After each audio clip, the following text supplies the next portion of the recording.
Once again, welcome to Glory Sports International Tidbits, coming to you from the 2026 World Cup. Now, it's a good time to see we don't have three centers again, consisting of Canada, Mexico, and the United States of America. The round of 16 matches ended a while ago. If you call this classics, then I think I like the English word to define what a classic really means. It was drama, it was spectacle, it was glamour, it was lack of predictions, beyond doubt, because the matches all proved bookmakers wrong, no matter how you look at it. It was something else, in fact, indescribable, because this evening, for a sports presenter like myself, who would rather remain neutral from the beginning to the end, I think I was rooting for one team. I mean, it is not difficult to know the team I was rooting for. Tonight, it was difficult to sit down. I don't know whether I sat down or I stood up to bring you these tidbits as I am doing now. Look at the match between Argentina and Egypt. If you did watch at all the match between my adopted team, my adopted country, Cape Verde, and the Argentinian Albi Celeste. And it was like drama to the end, and it was one of the matches that even those who are covering the live matches right there in the field said this was going to be a match that will be discussed for a long time as far as soccer is concerned. But if you watch today the match between the same Argentina and our own dear Pharaohs of Egypt, what would you describe it? What would you say this was? Would you call it a classic? I doubt. This was something I would just begin to say it's an identity with the African teams. Because why is it that we cannot end our games on a positive note? The same thing happened to Cote d'Ivoire. It happened to Senegal. It happened to the same Cape Verde. It happened to, Egypt today. What is happening that we cannot end our games? What is it that we cannot drive to the very final whistle? A game is not won until the final whistle is blown by the referee and everybody say, hurrah. Now, there's a very thin line dividing the blast of the whistle and the end of the whistle to declare you a winner or a loser. We have seen African teams come in, they play, oh, Africa has caught up, we are doing so. Look at my Pharaohs today. Even before now, I had prayed. In fact, I said the other time that giants can come down. And today I thought the giant of Argentina was coming down.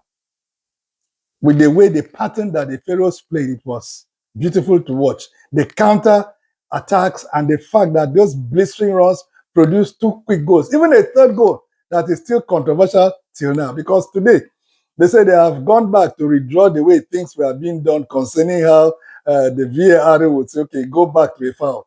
But be that as it may, this is football. So why didn't they even hold on to the end with even the 2 goals or the 2-2 and let it be that Africa has yet another person in the driving seat for the quarterfinals? I feel bad because I thought we were going to have one over the Albi Celeste tonight. Congratulations, Egypt. You tried your best. Because we now begin to look forward to what will happen next tomorrow between between France. Yes, France and Morocco. Well, let's leave the game that is, on its way now. Let's look at what really happened today. We talk about the little Messi. That Messi's magic, 10 minutes to go. You see a world-class player, any day he's with you, even at the time that he missed that penalty kick. One would have thought that, oh, Messi, psychologically, he's put down. But he played like not just a hero. He played like a champion that he is. I couldn't pin him down. Messi, you are the best. Today, I give it to you. I've always shied away from saying, well, Messi is not it because undoubtedly, I'm a Ronaldo fan. But I give it to you tonight. Messi, you are the best. you have it. Little wonder you were crying because apart from the fact that this was a hard-fought victory, you showed the true champion stuff that you are made of. Bravo. Congratulations to you, little Messi, as they call you. If you go ahead to the final and whatever happens, I don't care anymore. May the best team win. As I talk, you can see that I'm still very emotional because of what happened. Even so, you have played your last World Cup. We may never see another Messi at the highest level like this. Reason why it was really tough for you to take. Messi, congratulations. And now let's come to the crux of the matter. The quarterfinal games will commence on Thursday. 2 p.m. beginning from with our own dear Morocco and France. If prayers would help, I think I've prayed enough for an African team to win, the World Cup for now. If Morocco is going to do that, trust me, Africa is behind you. I know that in 1994, when Nigeria came into the World Cup for the very first time, remember the days of Daniel Amokachi, Kanu Nwankwo, even though he was not very present in that USA 94 team, Finidi George, and a host of them, Samson Siasia, our own dear Rashidi Yekini, who struck the ball, like with so much fury that anytime he hit the net, it was like, what a blast. There was a man I talk about every now and then, if you have been listening to my podcast, a man named Edson Arantes de Nascimento, otherwise called Pele. He predicted that if there was any African team that was going to win the World Cup before the end of the century, it would be Nigeria, because of how well we performed in that USA 90. Interestingly, USA is hosting again and Nigeria is not here. But we have Morocco that has been shining so brightly. I just hope that Morocco fulfill that which Pele had predicted in 1994. Would it come to pass? Would you disappoint us after playing so well and lose to France on Thursday? Or would you go all the hog to show that African teams can do better than what we have seen in this tournament? You did it, 2022. You went to the semi-final. But this time we are saying, go to the final and lift the trophy for Africa and for the world to see that our football has come of age. And now, look at the way the teams square up. We have 6 teams. 6 teams from Europe.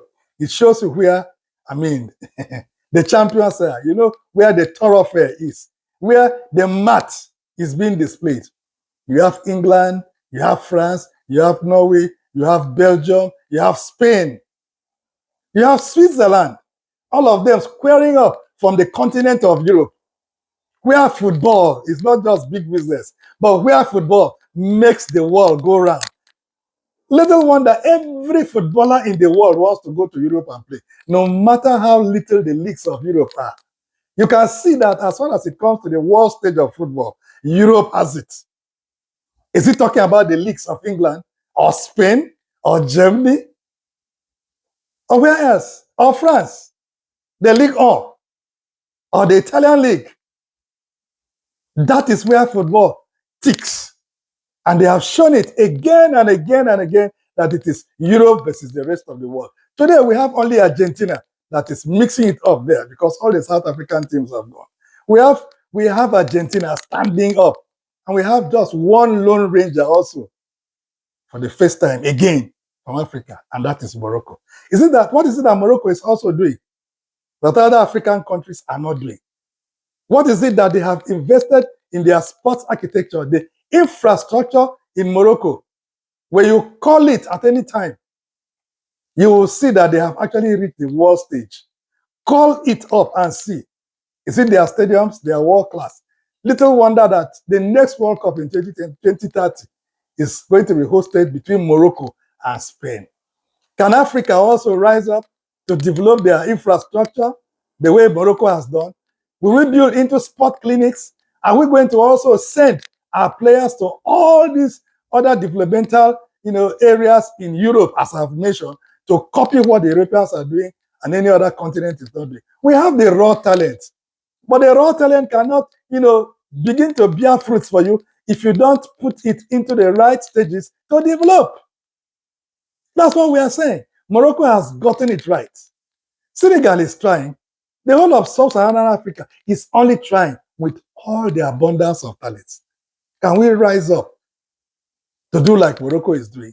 Can we catch up with Morocco so that for every tournament, it will not just be participatory, but it will be towards how soon, when, are we winning, are we lifting the trophy now? That is the stage that Morocco is right now. I don't know what will happen on the 19th, right here in the New York, New Jersey Stadium, where the final will be played. It's Argentina as a lone ranger from South America going to disrupt the balance of the powers of football giants from Europe. Argentina, are you going to do it again? We'll wait to see. Or is this a time of Africa? Is this a time for our dear Morocco, the Atlas Lions, the shining lights of African football, to say, forget it. We stand as not just the middle, but we stand as the sticking point of football for the world to see. We are bringing our own football to bear. See the way we play. See the way Africa rises. See the way Africa can put things together. With or without your structures in Europe, we are lifting the trophy. We await what happens in the New York, New Jersey MetLife Stadium come the 19th day of July. Africa awaits. God bless you. No matter the anxiety, Africa win. Let's win it now. Thank you very much. Share your comments and let's get going.